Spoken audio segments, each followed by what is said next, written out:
Vas-y, montre, rends-moi jaloux. Il y a trois, il y a la charte, il y a le contrat de confidentialité Ouais. et le fameux contrat de travail. Ah, ça c'est parfait. Par contre, ta signature, franchement, change-moi ça. C'est la première fois que je le vois comme ça, l'autre. Hein. Non, vraiment, tu le portes bien en plus. Tu le portes avec honneur. Très bien fait.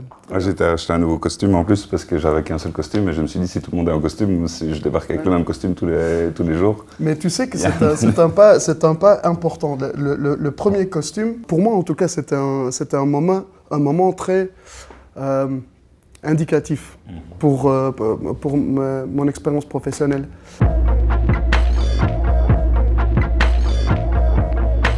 Au début, moi j'avais perdu confiance en moi parce que je me suis dit, ouais, certes j'ai dû passer, mais peut-être que j'ai plus les compétences pour être comptable, peut-être que vu que ça fait longtemps que j'ai terminé mes études, enfin 1 an et demi, et que je n'ai pas postulé directement parce que j'avais des problèmes à régler, je me suis dit, ouais, peut-être que maintenant mon diplôme ne vaut plus rien, etc.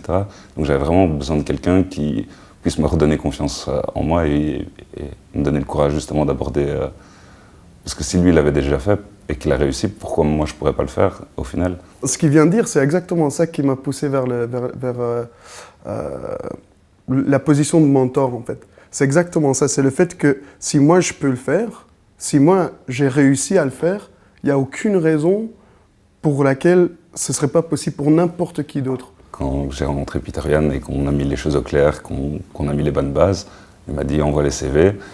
J'ai envoyé 2 CV, j'ai eu la chance d'avoir 2 interviews et j'ai eu 2 propositions de contrat. Donc j'ai encore eu la chance de choisir quelle proposition de contrat je prenais. Je ne pouvais pas demander de rêver mieux, et en moins d'un mois en plus. Donc c'est efficace.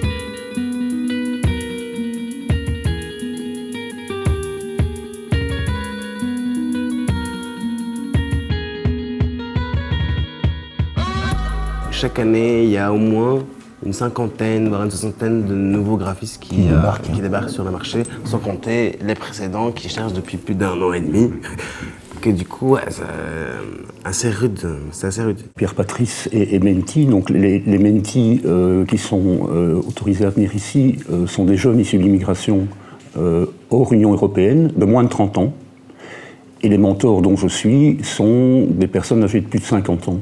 Et l'idée, c'est effectivement de faire partager l'expérience du mentor, son réseau, sa sagesse, on peut dire, au Menti pour lui permettre de mettre le pied à l'étrier du monde de l'emploi.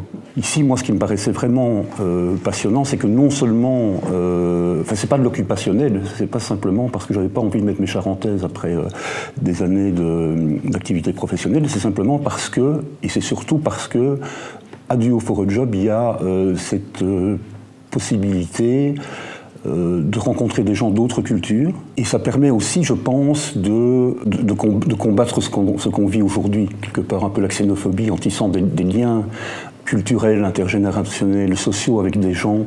D'abord, on apprend beaucoup de choses nous-mêmes, et quand on parvient à lui mettre le pied sur l'étrier, c'est un cadeau extraordinaire, quoi. J'ai fait appel à Team for Job et ils ont pris le temps justement de m'écouter et de ne pas me matcher avec n'importe qui en me disant voilà, t'es un comptable, on va te matcher avec un comptable et ça va bien se passer. Ici, non, on a vraiment pris le temps de m'écouter, de voir où étaient les problèmes. Et en fonction de ce que j'avais raconté d'expérience personnelle, ils ont trouvé des points communs justement avec Peter Yan.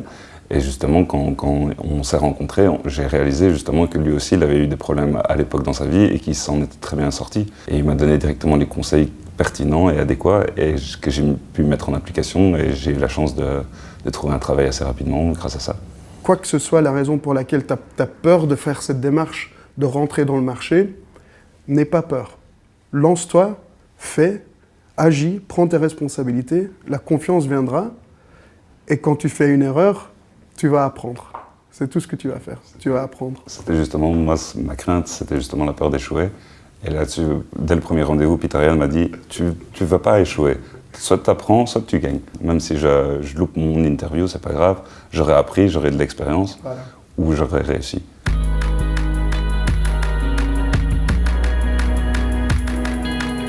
Moi, j'étais en recherche d'emploi depuis près d'1 an et demi.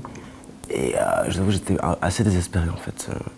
Puis je suis tombé sur une tract du Fordel qui passait dans ma boîte aux lettres. Et... On est restés ensemble, quoi, 2 mois 3 mois 3 mois, ouais. Et 3 mois après, il avait décroché deux mi-temps dans son domaine de prédilection, qui est le graphisme. Je ne sais pas ce que je t'ai apporté, tu pourrais peut-être me le dire. Si, bien sûr. À force de faire la même chose tout le temps, sans pour autant avoir de point de vue extérieur sur ce qu'on fait, on a tendance à vite s'embourber dans ses erreurs sans trop comprendre d'où est-ce que ça vient. Et du coup, toi, tu m'as quand même appris tu m'as permis d'avoir ce recul sur ce que je faisais. Ce qu'on demande au mentor, c'est vraiment d'être à l'écoute du mentee. Et c'est vrai que quand Pierre Patrice est arrivé, il était plein d'expérience, il a fait des tas de choses dans le graphisme, mais aussi dans l'événementiel. Il a été community manager, il a fait toute une série de rêves, dont celui de retourner au Congo, par exemple. Et donc il a fallu un peu canaliser ça. Il y a eu des améliorations techniques en termes de correction du CV, correction de motivation. Il y a des outils ici qui nous permettent de faire des entretiens, des simulations d'entretien d'embauche, etc. Donc tout ça est véritablement très très bien encadré. Lorsqu'on commence un mentorat ici, il y a aussi, je pense que la plus grosse valeur que tu puisses avoir en tant que mentor, c'est récupérer ta confiance. Récupérer sa confiance, tout à fait. Tout à fait. Notre pays est le pays qui est le plus mal classé en termes de mise à l'emploi des jeunes étrangers issus d'autres pays que ceux de l'Union européenne. On est donc vraiment le plus mal classé, le plus mauvais élève au niveau mondial. Et donc ce que disait Pierre Patrice en termes de retrouver la confiance, c'est d'autant plus important qu'il part déjà avec son handicap-là, à la base. Et c'est ça, le travail qu'on a fait, c'est vraiment savoir bien se présenter, trouver les bons arguments en disant, voilà, j'ai peut-être perdu 2 ans, mais c'est pas 2 ans de perdu, c'est justement de l'argent que j'ai mis à contribution pour avoir de l'expérience de vie, pour pouvoir aider mes grands-parents. Et donc, quelque chose qui est mal, au final, c'est quelque chose qui est devenu bien. Et c'est ça qui est important, et c'est ça, tous les petits points qu'on a pu régler, c'était très pertinent en tout cas. Et un autre avantage aussi que je remercie aussi Peter Yan, c'est cette disponibilité aussi. J'appelle Peter Yan, je fais j'ai un entretien demain, il fait directement le même jour, passe à mon bureau, il s'est directement libéré pendant son heure de midi. On a retravaillé pour des interviews. J'ai eu la chance aussi de refaire des interviews avec un autre de ses collègues qui s'est libéré immédiatement. J'ai directement vu que c'était une personne avec un vouloir de prendre ses responsabilités. Il ne faut pas avoir peur de faillir. Tout le monde fait des erreurs. Il faut avoir peur de n'avoir jamais essayé. C'est ça la difficulté. Je suis content d'être sorti de cette période-là. Ça faisait un petit moment que j'y étais et là je suis content de me dire ok, moi j'ai mon premier pied à l'étrier sur mon parcours professionnel et que voilà, c'est plus un espèce de renouveau aussi dans un nouveau cycle qui se passe dans ma vie, quoi. C'est cool, je suis content. Ce que tu as fait pour moi, c'est aussi, quelque part, tu as valorisé les choix que j'ai fait dans ma vie aussi. Hein. N'oublie pas qu'en 3 semaines, tu as eu 2 offres d'emploi et tu as signé un contrat au bout de 3 semaines de mentorat quand tu n'avais même pas fait peut-être une application sérieuse dans toutes les années précédentes. Hein. Pour moi, ce que ça dit, c'est que j'ai quelque chose à contribuer, j'ai quelque chose qui a une valeur pour les gens autour de moi. Et en même temps, ça me dit que le passé que j'ai eu et les choix que j'ai faits et les erreurs que j'ai faites dans ma vie, ils ont amené à quelque chose quelque chose d'utile pour d'autres gens. Quand j'ai quitté ce boulot de journaliste, j'avais l'impression d'avoir tout perdu. J'avais l'impression que je n'étais plus rien. Et pour moi, ça a été vraiment une période très compliquée et que j'ai pu faire mon deuil en décidant de devenir bénévole dans toute une série d'ASBL. Et je pense qu'effectivement, ça a peut-être plus plus de poids que des analyses, des éditoriaux. Je pense que ça, c'est vraiment être actif, quoi. C'est vraiment faire en sorte que les choses puissent, à notre petit niveau, hein, c'est une goutte d'eau, mais bouger, quoi. Je pense qu'on va garder contact. Il n'y a pas de raison pour qu'on ne garde pas contact. Ouais, certainement, certainement. On va devenir mentor à deux plus tard. Après l'interview, on va manger ensemble, on n'a pas encore décidé de passer nos vacances ensemble, mais pourquoi pas.